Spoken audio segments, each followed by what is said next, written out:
Morning guys, ఇవాళ మన Ooty trip day 3. ఈరోజు కోయంబత్తూర్ వెళ్ళిపోతున్నాం. ఫస్ట్ అయితే మేము స్టే చేసిన రిసార్ట్ని చూపించేస్తాను. మేము తీసుకున్న రిసార్ట్ పేరు సైలెంట్ వ్యాలీ ఫార్మ్ స్టే. ఊటీలో మార్నింగ్ లేసాక ఈ కూల్ క్లైమేట్ అండ్ ఫాగ్తో చాలా పీస్ఫుల్గా ఉంది.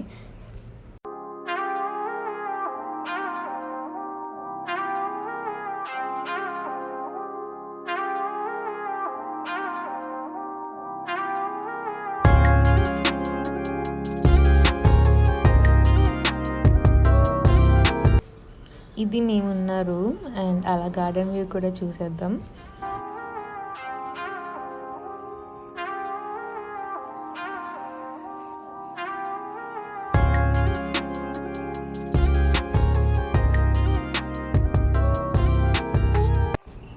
ఇక్కడే లాస్ట్ నైట్ ఫైర్ క్యాంప్తో న్యూ ఇయర్ సెలబ్రేషన్స్ చేసుకున్నాము. అండ్ హానెస్ట్లీ ఈ ప్లేస్ నుంచి వెళ్ళాలంటే కొంచెం బాధగానే ఉంది.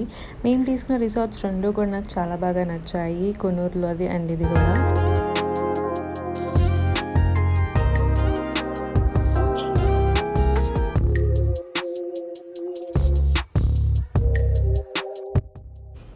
రిసార్ట్లోనే బ్రేక్ఫాస్ట్ చేసాము. అండ్ నెక్స్ట్ మేము వెళ్తున్న ప్లేస్ ఊటీ బొటానికల్ గార్డెన్. మా రిసార్ట్ వాళ్ళని అడిగితే క్యాబ్ అరేంజ్ చేశారు. ఇంకా లగేజ్ తీసుకుని బొటానికల్ గార్డెన్కి అయితే స్టార్ట్ అయిపోయాము. న్యూ ఇయర్ వల్ల క్రౌడ్ ఎక్కువగానే ఉంది. ఇక్కడ టికెట్ వచ్చేసి 100 రూపీస్. టికెట్స్ తీసుకుని లోపలికి అయితే వెళ్ళిపోయాము.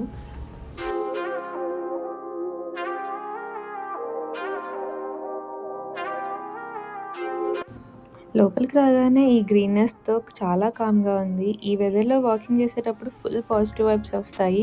చాలామంది ఈ ప్లేస్ని స్కిప్ చేస్తారు, బట్ ఇది కూడా ఊటీలో ఎప్పటి నుంచో ఉంది కదా, నాకు వెళ్ళాలి చూడాలనిపించింది. మీరు కూడా ఊటీ వచ్చినప్పుడు ఈ ప్లేస్ మిస్ అవ్వకండి.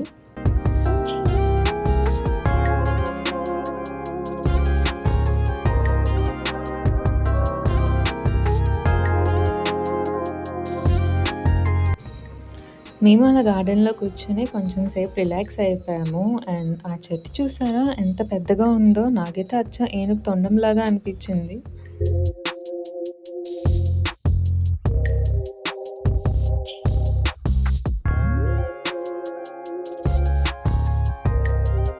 ఇంకా గార్డెన్ నుంచి బయటికి వచ్చేసి మేము మోడీస్ కెఫేకి అయితే వెళ్ళిపోతున్నాము. అండ్ ఊటీ గురించి రీసెర్చ్ చేసినప్పుడు ఇక్కడ ఇది చాలా ఫేమస్ కెఫే అని తెలిసింది. ఇంకా అలా స్ట్రీట్ షాపింగ్ చేసుకుంటూ వెళ్తున్నాము. ఇక్కడ యానిమీ కీచెన్స్ కనిపించాయి. వినయ్కి జోరో అంటే చాలా ఇష్టం. నేను కొనిపెడతాను అన్నాను, కానీ తీసుకోమంటే తీసుకోలేదు. ఇదిగో ఈయన ఉన్నారు కదా, ఈయన నన్ను చూసి తిట్టుకుంటున్నారు. అందరూ వీడియోలు తీసుకుని వెళ్ళేవారు తప్ప ఒకరు కూడా కొనట్లేదు అని. ఫైనల్లీ మేము మోడీస్ కెఫేకి వచ్చేసాము. ఇది ఊటీలో చాలా ఫేమస్ కెఫే. ఇక్కడ చాక్లెట్ ఫ్లేవర్స్ అయితే సూపర్ టేస్టీగా ఉన్నాయి. చాక్లెట్ లవర్స్కి ఇది డెఫినెట్గా నచ్చుతుంది. మేము ఇక్కడ కొన్ని చాక్లెట్స్ అండ్ చోకో పౌడర్ తీసుకున్నాము.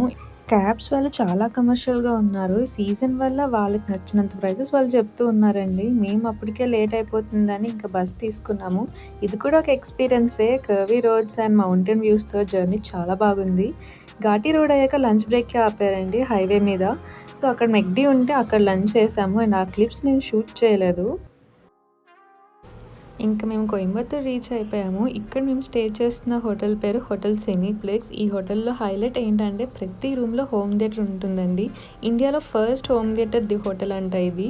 వీళ్ళ సర్టిఫికెట్స్ కూడా ఉన్నాయి. And let me show you small room two.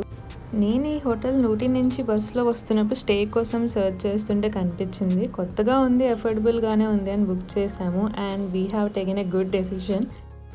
And ఒక లాంగ్ ట్రావెల్ తర్వాత ఇలా రిలాక్స్ అవ్వడం చాలా పర్ఫెక్ట్గా అనిపించింది. రూమ్ అయితే చాలా బాగుందండి. మీరు కోయంబత్తూర్ వస్తే ఇక్కడ పక్కా బుక్ చేసుకోండి.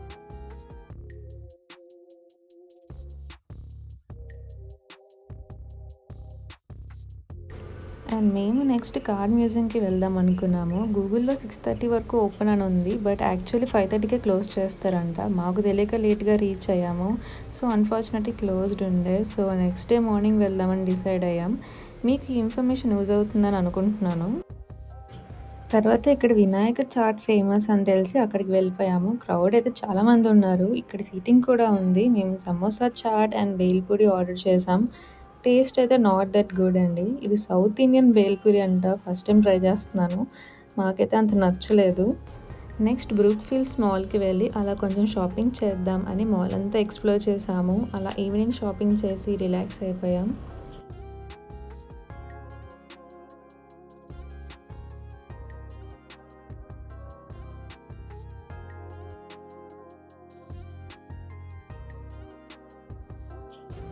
డిన్నర్ కోసం మేము వలర్మతి మెస్కి వచ్చేసాం. నాగ చైతన్య గారు ఒక షోలో కోయంబత్తూర్లో ఈ రెస్టారెంట్ గురించి చెప్పారు కదా, అది గుర్తొచ్చి ఫేమస్ అని ఇక్కడే డిన్నర్ ప్లాన్ చేసాం. క్రౌడ్ అయితే చాలామంది ఉన్నారు. ఆల్మోస్ట్ 1 అవర్ వెయిటింగ్ ఉంది. మేము ఆల్రెడీ టైర్డ్ అయిపోయామని ఇంక అక్కడే వెయిట్ చేయకుండా ఆర్డర్ చేసి పార్సిల్ తీసుకెళ్ళిపోయాం. కోయంబత్తూర్లో రెడ్ ట్యాక్సీ ఎక్కువ యూస్ చేస్తారండి, అదే అఫోర్డబుల్ కూడా. ఆ రోజు stranger things last episode release అయింది అండ్ ఇలాంటి ఒక్క రూమ్లో చూస్తామని అయితే ఫైనల్ ఎపిసోడ్ అసలు ఎక్స్పెక్ట్ చేయలేదు. ఇది మాకు ఒక మెమరబుల్ డే. అలా చూస్తూ డిన్నర్ ఎంజాయ్ చేసాము. అండ్ ఇది మా Ooty to Coimbatore blog. Video నచ్చితే లైక్, షేర్ అండ్ సబ్స్క్రైబ్ చేయడం మర్చిపోకండి. రేపు ఇషా ఫౌండేషన్కి వెళ్తున్నాము. సో నెక్స్ట్ రోజులో మళ్ళీ కలుద్దాం. Good night.